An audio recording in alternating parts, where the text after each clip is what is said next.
Tidak ada kata yang patut terucapkan pada kesempatan siang hari yang berbahagia ini selain daripada ucapan puja-puji syukur kepada Allah Subhanahu wa taala yang telah melimpah curahkan nikmat kepada kita sehingga kita bisa menjalani ibadah puasa hingga hari yang ke-11, ada yang ke-10. Ada yang ke-10, ada yang ke-11. Enggak apa-apa. Itu ikhtilaf aksar di kalangan para ulama.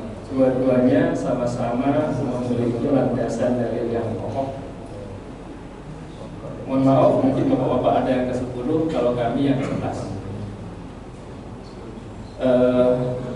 Keduanya merupakan pandangan yang islami yang memiliki sumber landasan dalil syar'i dan yang menjalankannya adalah insyaallah mendapatkan pahala insyaallah subhanahu wa ta'ala.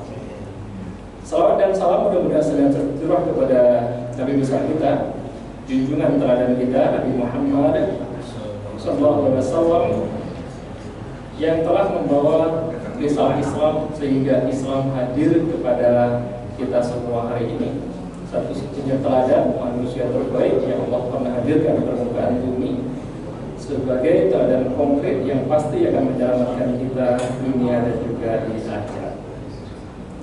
Bapak-bapak, ibu-ibu, ibunya nggak ada ya? Anak di belakang orang puasa. Bapak-bapak, ibu-ibu jemaah sholat zuhur yang dimuliakan Allah Subhanahu wa taala. Alhamdulillah pada kesempatan ini hari kami diberikan amanah oleh Ustadz Budi untuk menyampaikan satu tema Ramadan momentum perbaikan ekonomi umat. Yang mungkin barangkali menurut kacamata awam tema ini bisa jadi tema yang tidak biasa.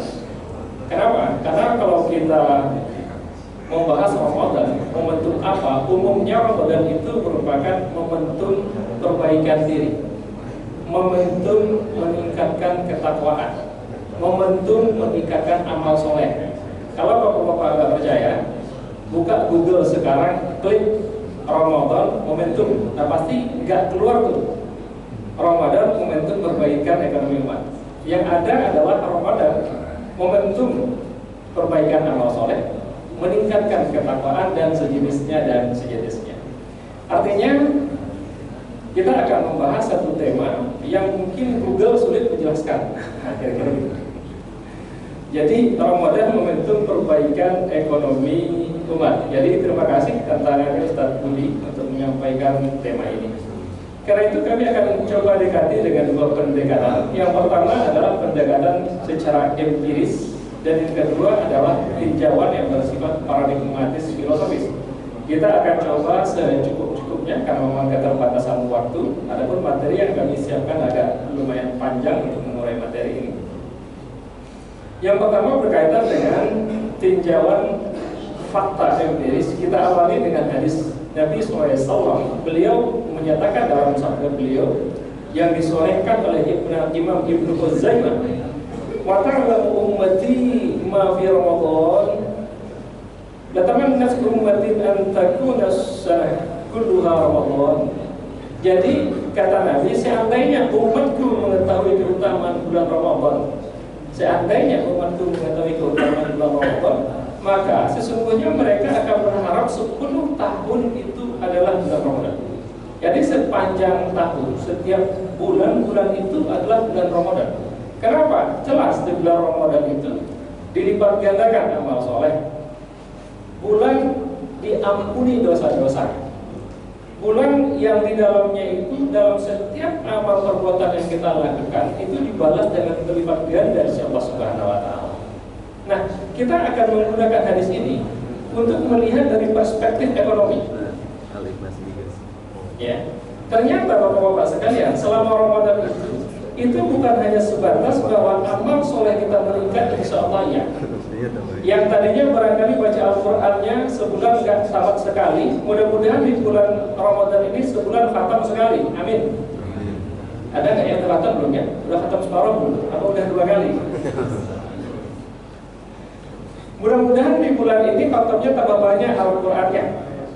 Mudah-mudahan. Ternyata bukan hanya sebatas amal soleh kita saja yang meningkat, tapi faktanya juga menunjukkan bahwa Ramadan itu selain dari bulan amal soleh, Ramadan itu ternyata juga merupakan bulan perekonomian. Ramadan merupakan bulan perekonomian. Ini dikonfirmasi oleh fakta empiris yang menunjukkan bahwa setiap Ramadan tiba, itu indeks keyakinan konsumen itu senantiasa meningkat, Pak. Jadi kalau kita potret 3 tahun belakangan, setiap Ramadan tiba, itu indeks kepercayaan, indeks keyakinan konsumen, indeks keyakinan konsumen itu semacam indeks keyakinan konsumen terhadap kondisi ekonomi yang akan baik-baik saja. Bahwa mereka yakin di bulan Ramadan itu mereka akan dapat makanan. Di bulan Ramadan itu mereka yakin akan ketiban infak, sedekah dan segala macam. Dan memang faktanya seperti itu. Di bulan Ramadan itu perputaran ekonomi itu meningkat luar biasa. Perdagangan di bulan Ramadan itu meningkat berkali-kali lipat. Pasar-pasar itu ramai di bulan Ramadan. Transportasi itu laku. Kenapa? Karena tinggi volume transaksi barang dan jasa, sehingga mau membutuhkan transportasi yang tinggi, membutuhkan logistik yang tinggi. Bapak sekalian kalau ingin mudik menggunakan kendaraan umum, entah kereta ataupun pesawat, mestinya harus sudah pesan tiket dari sekarang. Betul ya? Padahal lebarannya masih lama, tapi harus pesan tiket dari sekarang. Kenapa? Karena tingginya demand. Tingginya demand itu menunjukkan bahwa perputaran ekonomi itu ada, dan itu terjadi setiap Ramadan, setiap lebaran. Jadi Ramadan itu menjadi semacam momentum untuk menjadi katalisator ekonomi, mengangkat perekonomian, ya, menjadi semacam mesin untuk memutar perekonomian Ramadan itu. Di Ramadan ini orang begitu mudah untuk meningkatkan infak, sedekah, zakatnya, berbagi takjil. Di masjid-masjid ramai takjil. Nggak tahu masjid di Jernigas ramai juga kan ya? Kan orangnya nggak ada jadi nggak takjil. Kalau di masjid-masjid masyarakat umum itu ramai takjil, dan takjil itu merupakan aktivitas perekonomian. Ada dapur yang nyala di situ, ada bahan baku yang dibutuhkan untuk menghasilkan takjil itu. Sehingga setiap Ramadan tiba, maka aktivitas perekonomian itu meningkat. Itu dikonfirmasi oleh data kita. Ini agak ekstrim pada peristiwa pandemi COVID tahun 2020. Pandemi itu tiba, masih ingat nggak bulan apa?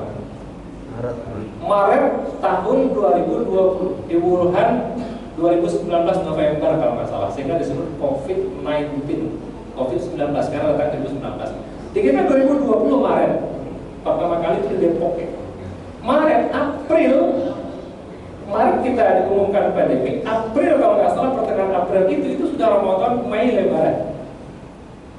Begitu pandemi ekonomi itu kolaps di segala lini, tidak ada pergerakan manusia sama sekali. Ekonomi itu stuck, bukan stuck, malah decline, malah mengalami penurunan. Tapi begitu Ramadan tiba, di April ekonomi mulai terkerek naik. Begitu Sri Mulyani mengumumkan ekonomi di triwulan kedua, yakni pada bulan Juni, ekonomi tumbuh 7%, 7,7%, berkah Ramadan. Jadi tidak salah apa yang dikatakan oleh Nabi, kalau umatku mengetahui bahwa keberkahan Ramadan itu luar biasa, maka mereka menginginkan semua bulan adalah bulan Ramadan. Di kantor-kantor ada tunjangan hari raya. Coba kalau 12 bulan hari raya semua, 12 bulan baru tunjangan semua itu. Jadi luar biasa. Ramadan itu mengkerek perekonomian itu tumbuh, ya, jatuh pada bulan Maret, kemudian tumbuh, dan tumbuh puncaknya adalah lebaran itu. Gitu. Terjadi perputaran ekonomi bukan saja di kalangan tertentu yang biasanya ekonomi memutar di kalangan tertentu, tapi juga di kalangan masyarakat atas, masyarakat bawah, bahkan masyarakat kota, masyarakat desa. Dengan adanya aktivitas pulang kampung kita. Jadi ketika mudik pulang kampung itu merupakan aktivitas perekonomian, transportasinya, jajanan di jalannya, terus kemudian buah tangan yang dibawa untuk orang yang ada di rumahnya, belum lagi kemudian THR untuk anak ponakan, untuk ibu ibu-ibu yang ada di kampung dan segala macam. Itu merupakan aktivitas perekonomian yang meratakan perekonomian. Jadi Ramadan itu merupakan bulan perekonomian. Bahkan ada kecenderungan begini, orang Indonesia itu sebagian, mungkin bukan bapak-bapak yang ada di sini, masyarakat bawah kita yang ada di perantauan terutama, ketika menabung, salah satu alokasi menabung itu adalah untuk kebutuhan lebaran. Jadi nabung untuk apa? Untuk mudik entah. Begitu selesai mudik, tabungannya terkuras lagi. Terus ngapain? Nabung lagi. Untuk apa? Untuk mudik lagi. Saking pentingnya itu yang namanya Ramadan dan juga lebaran bagi masyarakat Indonesia. Nabung pun untuk Ramadan, untuk keperluan lebaran, untuk keperluan mudik. Nah gitu. Jadi nabung itu sudah dimulai bahkan semenjak Syawal ketika mereka baru saja pulang kampung gitu ya. Bukan dimulai dari pertengahan bulan atau 6 bulan sebelum lebaran, bukan. Tapi bahkan sudah dimulai sekitar 11 atau 10 bulan sebelum lebaran itu tiba. Jadi luar biasa perhatian kita kaum muslim terhadap Ramadan dan lebaran dari perspektif perekonomian.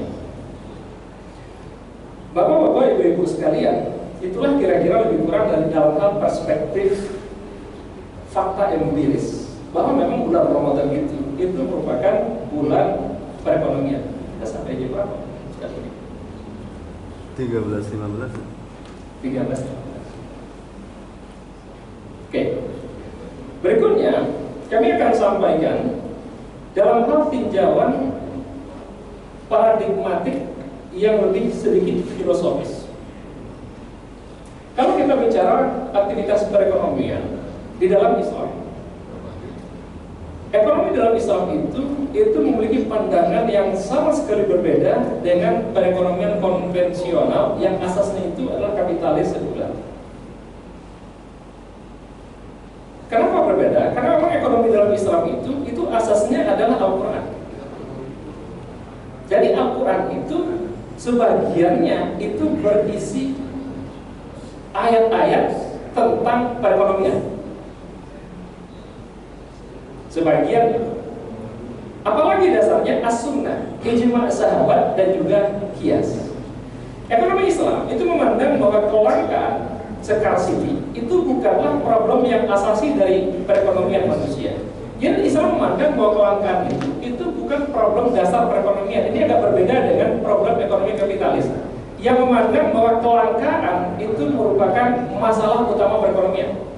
Islam tidak memandang kelangkaan itu masalah utama.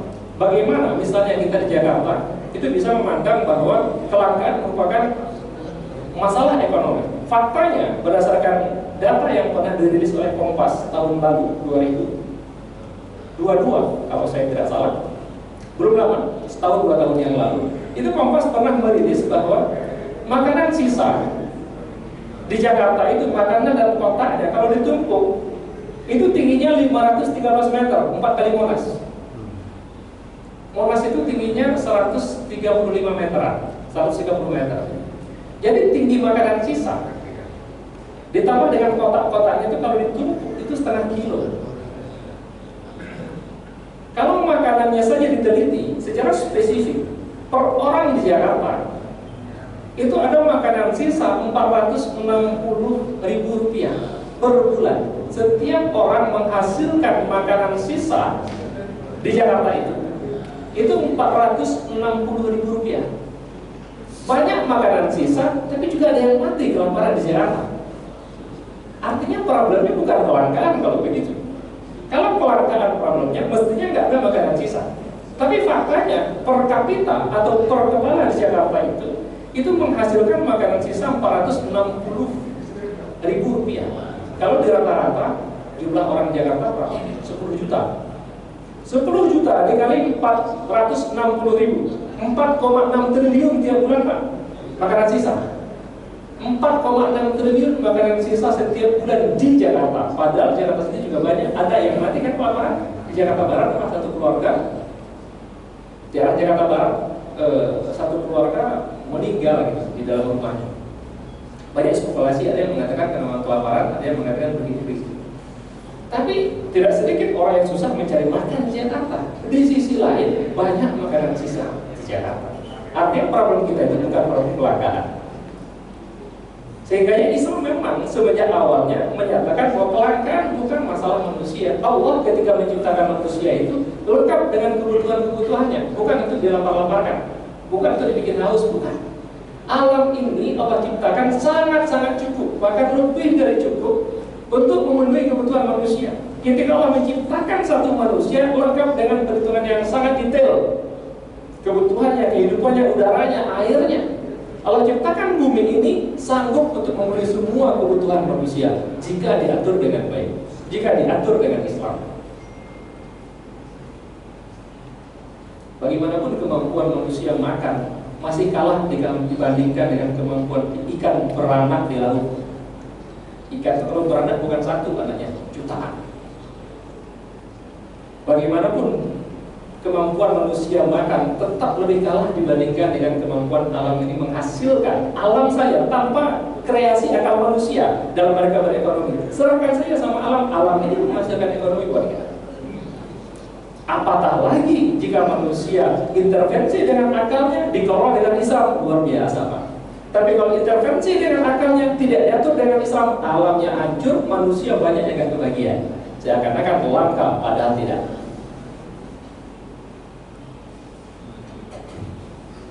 Jadi problem ekonomi yang asasi menurut Islam itu bukan kelangkaan, tapi apa? Tapi distribusi.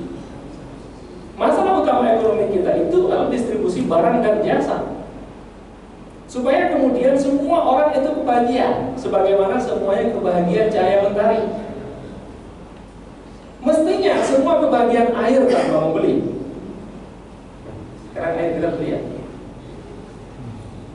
aqua beli. Mana yang nggak beli aqua? Kantor-kantor, perumahan-perumahan, air kita beli. Padahal air itu yang buat Allah Subhanahu Wa Taala. Nggak ada satupun manusia yang bisa bikin air. Bisa tes aja juga nggak bisa. Jadi problemnya distribusi sebetulnya.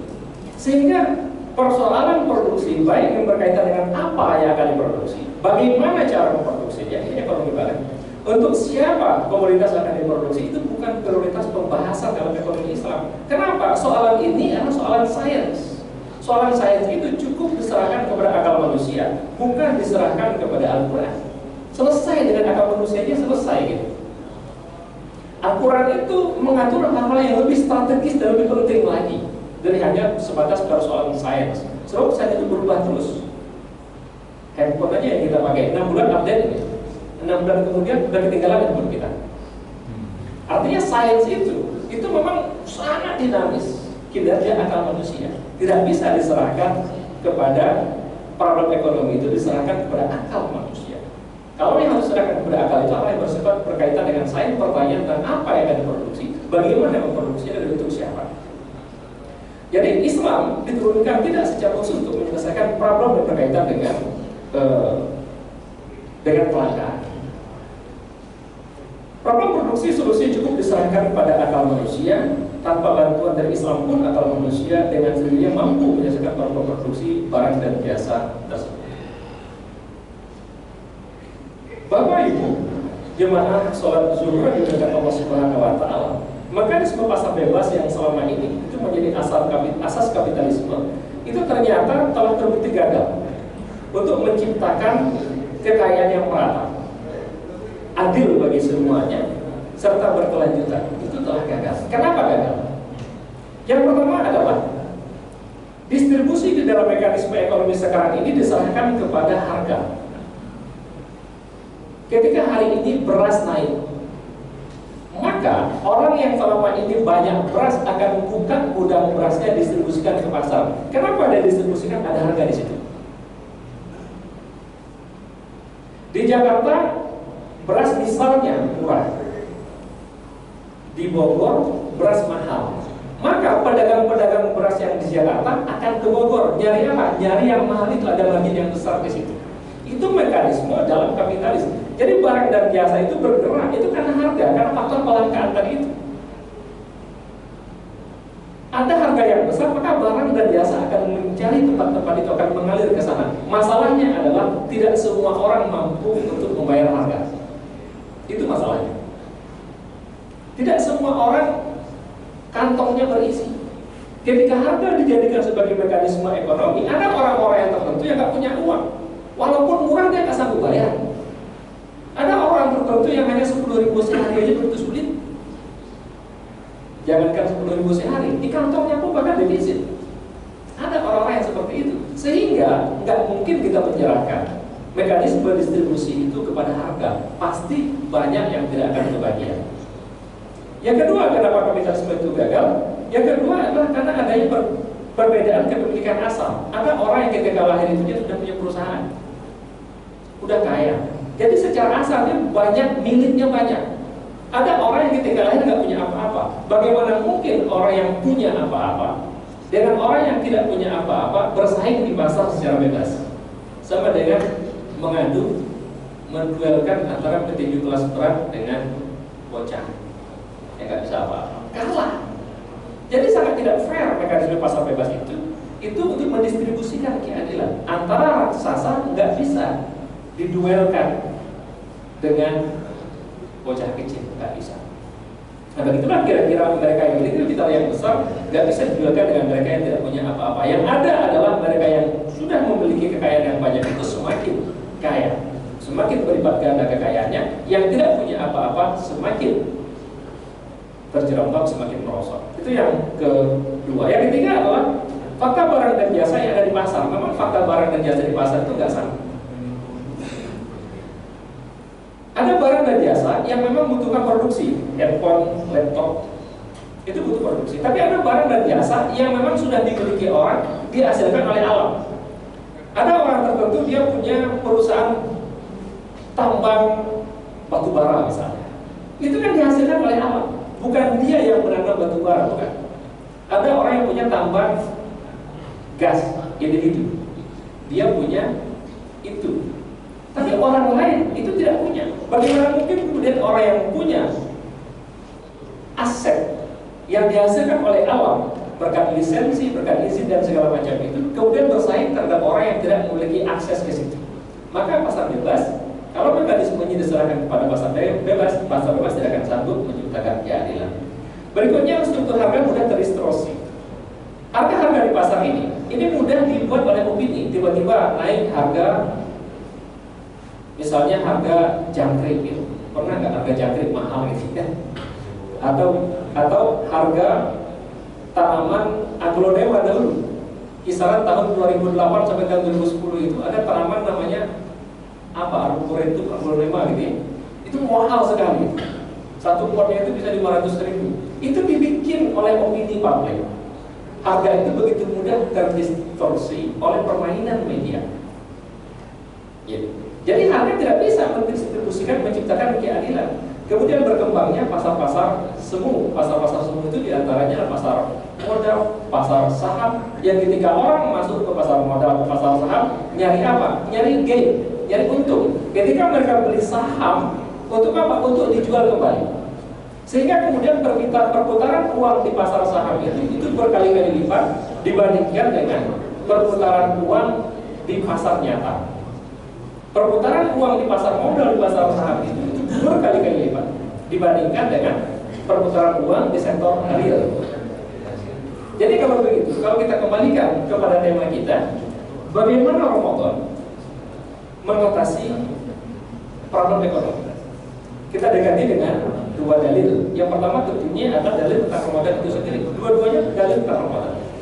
Yang pertama yang Al-Baqarah ayat 183. Bismillahirrahmanirrahim. Ya ayyuhalladzina amanu kutiba alaikumusiyam kama kutiba alal ladzina min qablikum la'allakum tattaqun. Wahai orang-orang yang beriman, diwajibkan atas kamu berpuasa sebagaimana diwajibkan atas orang-orang sebelum kamu agar kamu bertakwa. Mudah-mudahan kita semuanya menjadi orang yang bertakwa. Artinya apa? Artinya Ramadan merupakan bulan untuk menghasilkan ketakwaan. Takwa menurut definisi ulama itu adalah intisaru awamirillah wa jitinabu nawahihi, melaksanakan seluruh perintah Allah, menjauhi larangan-larangannya. Itu takwa. Ya, jadi mudah-mudahan setelah Ramadan ini kita keluar dari Ramadan, maka kita punya kemampuan untuk melaksanakan seluruh perintah Allah dan meninggalkan larangan-larangannya. Itulah orang yang bertakwa. Itu dalil yang pertama. Yang kedua, dalil dari surat Al-Baqarah 185, kalau tadi 183. Syahrul Ramadan alladzi unzila fihi al-Qur'an hudan lin-nas wa bayyinatin minal huda wal furqan. Berapa hari yang ditentukan itu ialah bulan Ramadan. Bulan yang di dalamnya turunkan permulaan Al-Quran sebagai petunjuk bagi manusia dan penjelas-penjelas mengenai petunjuk itu dan pembeda antara yang hak dengan yang batil. Petunjuk bagi kehidupan manusia maknanya adalah Allah Subhanahu wa taala ingin menunjukkan mana langkah-langkah yang hak, mana langkah-langkah yang batil. Langkah-langkah yang hak harus kita ikuti, yang batil harus kita jauhi. Apa petunjuk kita? Petunjuk kita tidak lain tidak bukan adalah Al-Quran dan juga Sunnah. Kalau kita merujuk kepada Al-Quran, merujuk kepada syariat, syariat Islam yang berkaitan dengan ekonomi itu setidaknya ada 3 klaster besar. Klaster yang pertama adalah hukum-hukum yang berkaitan dengan al-milkiyah, kepemilikan. Yang kedua, hukum-hukum yang berkaitan dengan pemanfaatan kepemilikan. Dan yang ketiga adalah hukum-hukum yang berkaitan dengan distribusi kekayaan di tengah-tengah manusia. Ada 3 klaster besar yang kalau kita rinci ini luar biasa. Bukan hanya sebatas ekonomi Islam itu merupakan aktivitas yang minus riba, apalagi zakat, infak, sedekah minus riba. Itu merupakan aktivitas ekonomi Islam, ya betul. Tapi bukan hanya itu. Ada 3 klaster besar, yaitu hukum-hukum yang berkaitan dengan kepemilikan, yang berkaitan dengan pemanfaatan kepemilikan dan juga distribusi di tengah-tengah manusia. Kepemilikan di dalam Islam itu kemudian diturunkan menjadi 3, yakni kepemilikan individu, kepemilikan umum, kepemilikan negara. Berkaitan dengan kepemilikan ini agak detail. Kenapa? Karena kalau kepemilikan itu nanti di akhirat pertanyaannya itu 2, yakni dari mana diperoleh, kemana dialokasikan, gitu kan? Kalau berkaitan dengan kepemilikan di akhirat pertanyaannya 2. Harta kita sebagai individu, di mana diperoleh harta itu? Kemana dialokasikan? Kalau dia sebagai apalagi kepala desa, dari mana anggaran desa didapatkan, kemana dialokasikan? Kalau dia sebagai gubernur, kemana anggaran gubernur dialokasikan, di mana diperoleh? Kalau dia sebagai presiden, nah kok kita jadi bicara politik ya? Gak apa-apa ya, bulan puasa gini bicara politik batal ya? Benar gak batal ya? Biasanya kalau mau gubernur, mau presiden, mau politik ya. Artinya apa? Kepemilikan individu itu betul-betul hanya yang hak menurut Al-Quran, yang hanya individu boleh miliki, yang boleh dimiliki. Yang kepemilikan umum menurut Islam itu hanya dimiliki oleh umum. Nggak bisa kepemilikan umum itu dimiliki oleh individu. Apa yang terkategori kepemilikan umum, kepemilikan individu kita bahas. Begitu juga dengan kepemilikan negara. Negara tidak boleh memiliki harta kepemilikan individu, nggak boleh. Negara tidak boleh menguasai harta individu kecuali atas izin yang bersangkutan. Sebab kalau negara menguasai, karena di sini ada kepemilikan negara nih Pak. Kalau negara menguasai kepemilikan individu, Allah akan tanya, Anda sebagai kepala negara, kenapa menguasai harta individu rakyat Anda? Ditanya. Maka kepemilikan negara Allah telah kasih dari awal, pakai itu saja itu. Kepemilikan umum, jadi begitu manusia lahir dalam Islam itu, dia ada miliknya dia. Nggak perlu orang lahir itu sampai kemudian mereka pusing harus makan apa bayi saya. Jangan sampai orang lahir itu kemudian mereka kesulitan makanan, ya, bahkan nanggung hutang mungkin ya, 8.000 triliun hutang sekarang dan seterusnya. Jangan sampai manusia lain di dalam Islam itu mestinya ketika dia lahir dia mendapatkan ada jaminan kebutuhan untuk dia gitu. Kenapa? Kepemilikan umum. Kepemilikan umum ini berarti kepemilikan semua warga negara. Kepemilikan umum nggak boleh dikuasai oleh negara, nggak boleh dimiliki oleh individu, nggak boleh dikuasai oleh individu. Fungsi negara apa? Fungsi negara adalah mengelola tanpa sekali mengambil tanpa sama sekali mengambil hasilnya.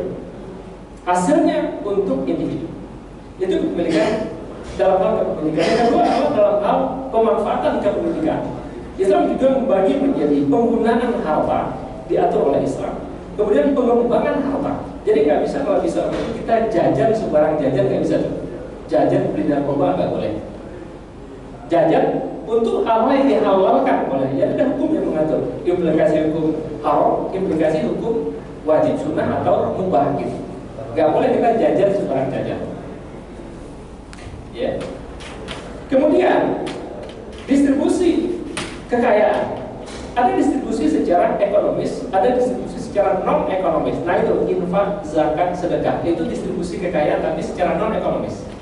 Itu distribusi kekayaan menurut perspektif ibadah. Jadi kenapa orang berinfak, kenapa orang bersedekah, itu karena ibadah. Nah gitu. Distribusi ekonomis secara distribusi harta secara non ekonomis.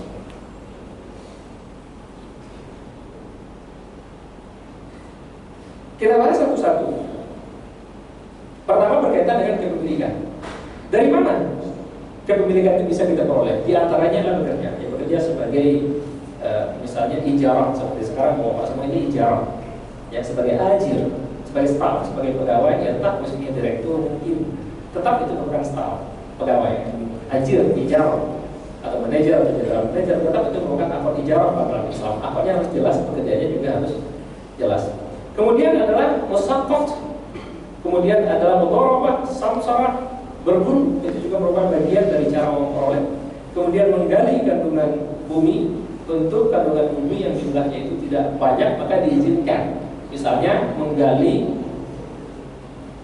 misalnya kandungan, misalnya daerah tertentu mengandung emas dan jumlahnya itu tidak besar. Seperti misalnya kalau kita itu barangkali di Bogor, kalau bapak sekalian ada Gunung Pongkor namanya. Di Bogor itu menghasilkan emas dia, tapi tidak dalam jumlah besar. Masyarakat sekitar Pongkor menggali Gunung Pongkor itu kemudian mengambil manfaatnya. Menurut Islam itu boleh. Yang nggak boleh itu ketika sumbernya itu banyak, seperti misal di Freeport, individu mengambil Freeport itu nggak boleh, karena jumlahnya itu sangat banyak secara karakter. Ini dibangun atas dalil hadis Nabi SAW yang melarang individu memiliki atau menguasai harta dalam jumlah yang sangat besar. Kemudian apa lagi? Waris, kebutuhan akan harta untuk menyambung hidup.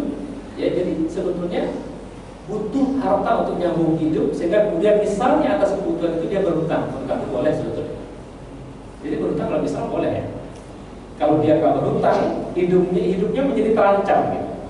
Maka berhutang menjadi boleh saat itu. Tapi tentu hutang untuk dibayar, ya, bukan hutang 100. Kalau enggak, satu romi terancam gitu ya. Bukan hutang 100, bukan, tapi hutang untuk kemudian dibayar. Kemudian pemberian harta oleh negara memberikan harta kepada masyarakat dalam perspektif Islam. Dari mana? Dari kepemilikan umum, secara cuma-cuma. Bukan negara memungut dari masyarakat, tapi negara memberikan kepada masyarakat di dalam Islam. Ini terjadi di zaman Rasulullah SAW, kemudian dilanjutkan oleh Sayyidina Abu Bakar, Umar, Utsman, Ali, kemudian dilanjutkan oleh Umayyah, Abbasiyah, Turki Utsmani dan seterusnya. Negara memberikan harta kepada masyarakat dengan cuma-cuma. Kemudian harta diperoleh tanpa kompensasi tenaga dan harta. Ya, jadi nggak ada kompensasi apapun, tiba-tiba kemudian kita mendapatkan harta, barang temuan. Nah itu boleh, barang temuan, ada zakatnya. Kalau itu barang temuan itu berupa misalnya emas, maka umumkan dulu. Ya, selama setahun keluarkan zakatnya 20%, maka emas itu menjadi milik kita. Tiba-tiba misalnya Pak Budi, ya jalan di lantai 4, kalau lantai ke basement, nemu emas sebesar laptop ini misalnya. Maka boleh enggak? Boleh, tapi diumumkan dulu setahun. Keluarkan setelah setahun, ya diumumkan di mana-mana saya telah menemukan emas, gelondongan emas. Ternyata selama setahun nggak ada yang ngaku. Maka setahun kemudian itu sah menjadi milik Ustaz Budi dengan dikeluarkan dulu zakatnya. Mudah-mudahan jadi kenyataan ya. Amin. Dan itu diumumkan hari pertama, hari kedua banyak yang mengklaim, wah itu masalah. Gak nyampe setahun ya. Itu kepemilikan individu. Kepemilikan umum apa saja? Ya diantaranya adalah barang tambang yang jumlahnya tidak terbatas. Ini banyak sekali riwayat-riwayat ekonomi tentang ini. Saya sampaikan cepat-cepat, sudah jam 1 ini. Saya sampaikan klasternya saja, pendalamannya. Tapi sampaikan sedapat aja ya, waktu kita selesai kita cukupkan saja. Kemudian kepemilikan umum. Apa itu kepemilikan umum? Izin asali kepada suatu komoditas untuk bersama-sama memanfaatkan sesuatu. Jadi yang disebut dengan kepemilikan itu, Pak, milik kita itu sebetulnya adalah izin dari Allah atas kita. Kenapa ini handphone saya? Karena Allah telah izinkan ini menjadi milik saya. Kenapa Allah harus izinkan?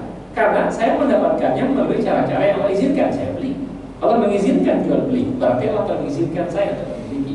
Jadi milik kita itu sebetulnya adalah izin Allah atas kita. Ya, bukan ini punya saya nih, mau saya bawa mati, enggak. Bahkan kita sendiri juga merupakan milik Allah Subhanahu wa taala. Tubuh kita, diri kita, mata kita, telinga kita, semuanya adalah milik Allah. Jadi apa yang dimaksud dengan milik kita itu adalah izin dari Allah atas kita. Begitu juga kepemilikan umum. Berarti kepemilikan umum itu merupakan izin Allah atas satu komunitas. Apa diantaranya? Barang tambang yang jumlahnya tidak terbatas. Ya, pernah dalam satu peristiwa bahwa Rasulullah SAW ada sahabat yang meminta kepada Rasulullah SAW untuk mengelola tambang garam yang terdapat di daerah Ma'rab.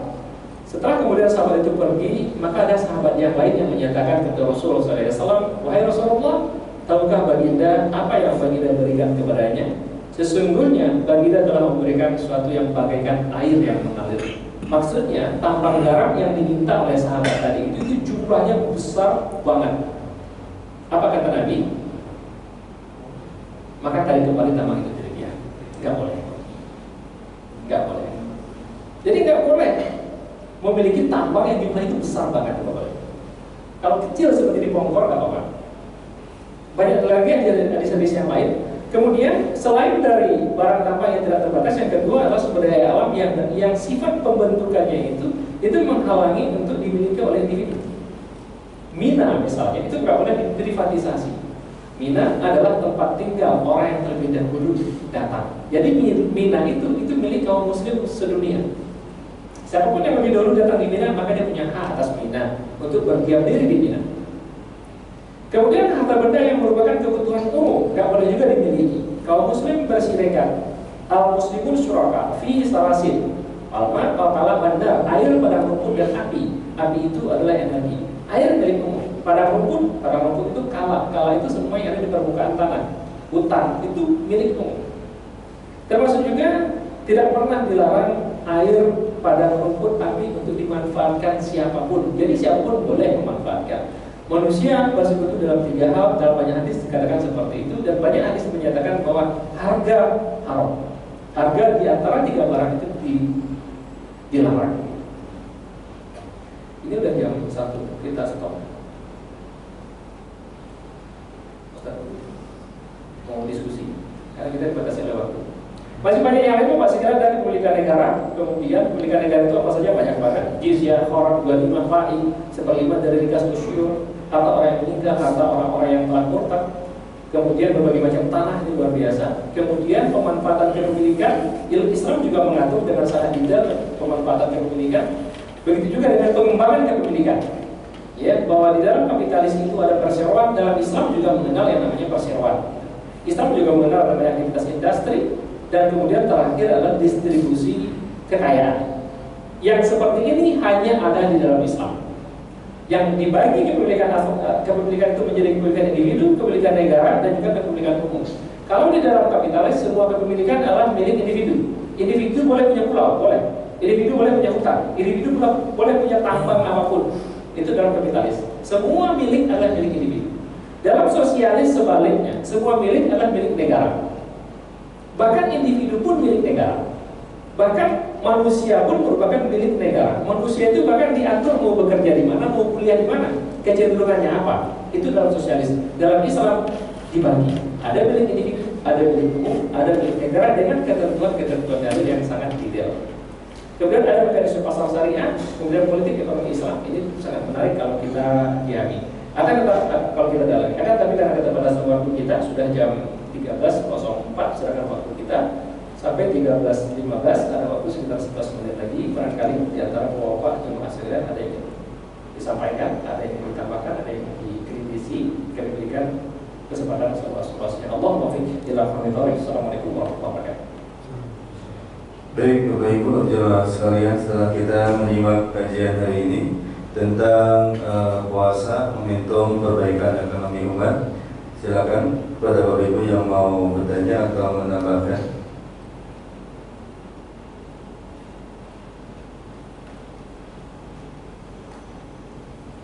Baik, ada yang mau bertanya?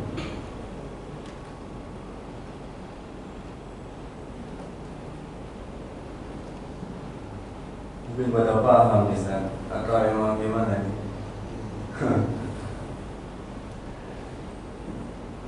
Dipersilakan Bapak Ibu. Ya Ustaz, mungkin sambil menunggu. Begini Ustaz, di sepanjang Ramadan ini kadang-kadang bagi para pedagang, khususnya yang dagangnya di kantin, perkantoran gitu, ini setidaknya gimana ya? Karena mereka juga butuh untuk membahagiakan di hari Lebaran, karena perlu penghasilan juga. Kalau nggak jualan, ya nggak ada penghasilan. Sedangkan kalau jualan lagi pada puasa, tapi tetap dipaksakan untuk berjualan, sehingga mereka berpikir nggak semua juga orang kantoran itu muslim, ada juga yang non muslimnya. Tapi di sisi lain juga yang muslim, yang mungkin imannya lemah, itu ikut ke kantin. Nah ini untuk perbaikan ekonomi umat di level kayak para pedagang ini di sepanjang Ramadan ini, kira-kira gimana saja? Karena kalau mereka jualan sore juga, mungkin orang jam 3 juga udah pada pulang, sehingga mereka jualan ya bisa di siangnya atau di paginya. Nah ini untuk kedepannya perbaikan ekonomi umat untuk pedagang-pedagang seperti ini, kira-kira solusinya apa Ustaz? Ya, ketika Ramadan tiba, maka manusia menahan dari lapang dan dahaga di siang hari, tapi tidak di malam hari. Artinya ketika ada peralihan makan dari siang ke malam hari, maka pada akhirnya memang harus semacam dirubah kebiasaan para pedagang ini dari berjualan siang dengan kebutuhannya ke kebutuhan pedagang di malam hari. Hanya itu yang bisa dilakukan. Jadi berpindah apa yang kira-kira laku dijual untuk malam hari. Memang pedagang yang begitu adalah dalam istilah bisnis itu agility, memiliki kelincahan di dalam jadi nggak terpaku dengan satu pola tertentu. Harus ada kelincahan di dalam membaca peluang. Ketika misalnya nggak mungkin kita berjual di siang hari, sama saja dengan kita memberikan kesempatan kepada orang untuk batal di siang bulan Ramadan. Subhanallah itu. Jadi apa yang harus dilakukan itu dalam konteks sekarang ini, secara individu yang bersangkutan harus lincah dalam membaca peluang. Yang laku di bulan Ramadan ini apa di malam hari? Yang bisa dijual apa? Kalau tidak melulu makanan, ada hal yang lain yang bisa dijual. Kalau memang itu merupakan kehidupannya adalah berdagang gitu. Misalnya jual fashion. Apalagi di zaman sekarang ini, media sosial itu luar biasa untuk dimanfaatkan untuk berjual fashion. Dia bisa berjual di rumahnya, tidak perlu tempat lokasi rumahnya itu strategis di pinggir jalan utama, gitu nggak perlu. Bahkan di dalam gang pun bisa. Kenapa? Karena begitu dia masuk ke pasar digital, maka dia telah masuk ke pasar nasional bahkan global. Di pasar digital itu kalau tokonya naik gitu ya, memang butuh kesabaran untuk maintenance pasar digitalnya itu, aplikasi e-commerce-nya itu. Maka dia peluang untuk mendapatkan konsumen itu besar, gitu. Jadi nggak perlu harus punya diversifikasi bisnis selain dari makanan, apa fashion misalnya, dan seterusnya. Gitu. Karena memang aktivitas ekonomi sekarang ini rata-rata kan orang itu individunya. individu melaksanakan itu individu. Maksud saya belum ada support dari komunitas yang besar terhadap para pedagang, ya, sehingga kemudian pedagang itu bisa memiliki banyak pilihan, ya. Mungkin bisa nanti sekali waktu kita kasih saran kepada pihak-pihak yang berwenang untuk memberikan pelatihan kewirausahaan sehingga para pedagang kita itu memiliki skill agility, skill yang lincah dalam berbisnis. Bukan hanya itu bisnis, tapi banyak pilihan bisnis yang bisa dia kerjakan. Ketika itu butuh, dia bisa pindah ke yang lain. Mungkin kita pilih. Ya. Ada yang mau menambahkan atau bertanya? Pak Komandan mungkin mau bertanya, Pak Ali.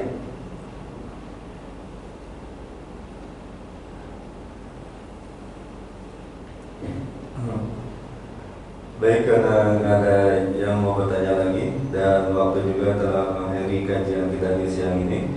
Sebelum kita akhiri, mohon Ustaz untuk memimpin doa agar ibadah siang qiyam kita diterima Allah Subhanahu wa taala dan kita mendapatkan ilmu yang bermanfaat serta selalu sehat walafiat. Al-Fatihah.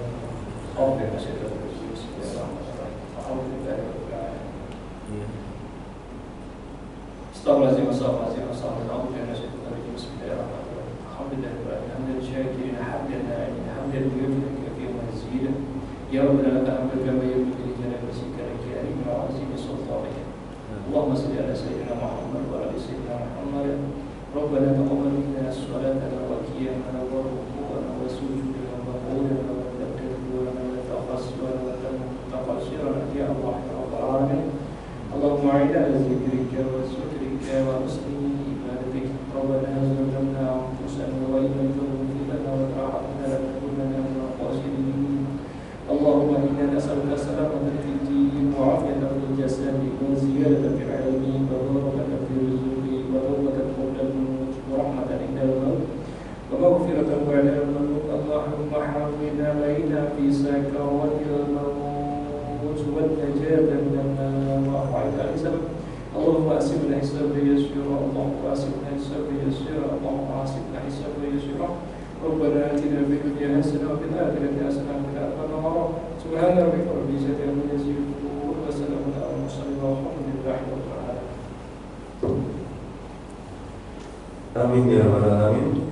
Dan mudah-mudahan kajian hari ini bisa menginspirasi iman kita untuk bisa istiqomah ibadah di sepanjang Ramadan ini. Dan insya Allah kita akan ketemu kembali di kajian hari Senin bersama Ustaz Dr. Agus Setiawan. Dan untuk tema hari ini bisa jemaah lihat di WA Group Jemaah Al-Ikhlas Migas. Terima kasih. Assalamualaikum warahmatullahi wabarakatuh.